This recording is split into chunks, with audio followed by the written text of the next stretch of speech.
நாள் உன் பொண்டாட்டி என்கிட்ட நல்லா திட்டுவாங்க பாரு. அன்னைக்கு நீ வந்து என்ன தடுக்க கூடாது. என்னாச்சு?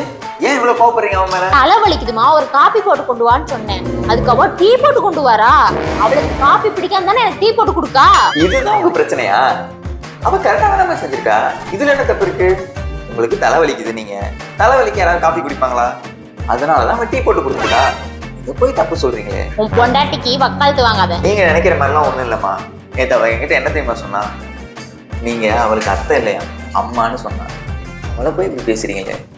நல்லா சொல்லிருப்பா. ஏங்க, ஒரு நாள் இல்ல ஒரு நாள் உங்க அம்மா என்கிட்ட நல்லா வாங்கி கட்டிக்கிட்டு போறாங்க. அன்னைக்கு நீங்க என்ன தடுக்கவே கூடாது. என்னாச்சுப்பா? அம்மா என்ன பண்ணாங்க? காபி போடுமான்னு சொன்னாங்க. நான் தெரியாம டீ போட்டேன். அதுக்கு போய் திட்டுறாங்க. இதுதான் உன் பிரச்சனையா? ஏன்டி அவங்க உனக்கு நல்லது தானே நீ பண்ணிருக்காங்க. காஃபி போடுறதுக்கு பாலை காய்ச்சி அடுத்த 2 நிமிஷத்துல போட்டுக்கலாம். இதே டீ போடணும்னா கொஞ்சம் டைம் எடுக்கும். காலையில இருந்து கிச்சன்லயே கஷ்டப்பட்டு வேலை செய்யறியே, உனக்கு கொஞ்சம் ரெஸ்ட் கொடுப்பா காஃபி போட சொன்னாங்க. அவங்கள போய் தப்பா நினைச்சிட்டேன். உங்க அம்மாக்கு ரொம்ப தான் சப்போர்ட் பண்றீங்க. நேத்து அவங்க என்கிட்ட என்ன தெரியுமா சொன்னாங்க?